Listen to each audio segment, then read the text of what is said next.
আসসালামু আলাইকুম, কেমন আছেন সবাই? আশা করছি সবাই আল্লাহর রহমতে ভালো আছেন, সুস্থ আছেন। আমরা আলহামদুলিল্লাহ ভালো আছি। সবাইকে জুম্মা মুবারক। তো শুক্রবারে কি রান্না বান্না করলাম সেটা একটু আপনাদের মাঝে শেয়ার করতেছি। আশা করছি ভিডিওটি আপনাদের ভালো লাগবে। তো এখানে গরুর মাংস আমি সকালে বসিয়ে দিছি।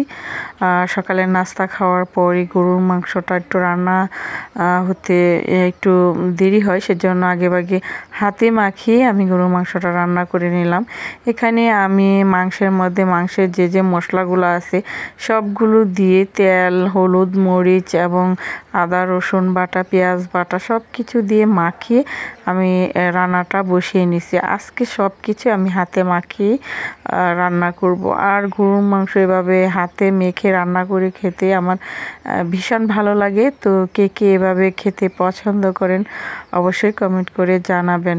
তো মাংসটা প্রায় হয়ে গেছে, এদিকে আমি এই ঘরে চলে আসলাম। তো এই যে চাষি চিনি গুঁড়া চাউলটা, এই পোলাওয়ের চালটা আমার কাছে খেতে ভালো লাগে। এই চালটায় বেশিরভাগ রান্না করা হয়। তো চালটাও ধুয়ে ভালো করে আমি পোলাওটাও সাদা ঝরঝরে পোলাও হাতে মেখেই রান্না করব, রাইস কুকারে রান্না করব। এদিকে মাংসের ঝোলটা আমি দিয়ে আরও 10 মিনিটের মতো রান্না করে নেব। মাংসটা প্রায় হয়ে গেছে। আর এই যে এখানে এই যে চাল ধুয়ে এখানে পেঁয়াজ আদা এবং তেজপাতা, দারচিনি, এলাচ দিয়ে হাতে মেখে তেল দিয়ে পোলাওটার চালটা আমি রেডি করে রাখছি। এখন এখানে আমি পরিমাণ মতো কুসুম গরম পানি দিচ্ছি। এখানে 3 পট চাউলের পোলাও রান্না করা হচ্ছে, এর জন্য 6 পট পানি আমি গরম করে এখানে দিয়ে দিলাম, একদম কুসুম গরম পানি। এখন রাইস কুকারে জাস্ট বসিয়ে দেব। তো বন্ধুরা, এই পর্যায়ে যারা আছেন, অতি ছোট্ট একটা ভিডিও, সবাইকে অসংখ্য ধন্যবাদ। একটি লাইক দিয়ে ভিডিওটি কন্টিনিউ করার অনুরোধ রইল। আর নতুন বন্ধু হয়ে থাকলে অবশ্যই সাবস্ক্রাইব করে আমার পাশে থাকবেন। আর আমিও সবার পাশে থাকার চেষ্টা করব ইনশাল্লাহ। আর এই যে দেখেন রাইস কুকারে কিন্তু আমি পোলাওটা বসিয়ে দিছি। যেহেতু শুক্রবারে একটু ভালো মন্দ খাওয়াই আর কি, পোলাও মাংস রান্না করতে কিন্তু তেমন একটা লেট হয় না। তো এটা আমি পোলাওটা দেখেন একদম হয়ে গেছে। তো একটু নাড়িয়ে তারপরে দমে দিয়ে দিব। তো পোলাওটা দমে দিয়ে আমরা কিন্তু ছেলেরা কিন্তু অলরেডি যেহেতু জুম্মাবার নামাজে চলে গেছে মসজিদে। আর আমি এই যে পোলাওটা রান্না করে গোসলে চলে যাব।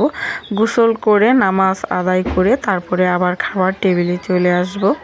তো দেখেন অনেক সুন্দর ঝরঝরে পোলাও হয়েছে। তো এর মধ্যে অফ ক্যামেরায় কিন্তু নামাজ শেষ করছি আমরা।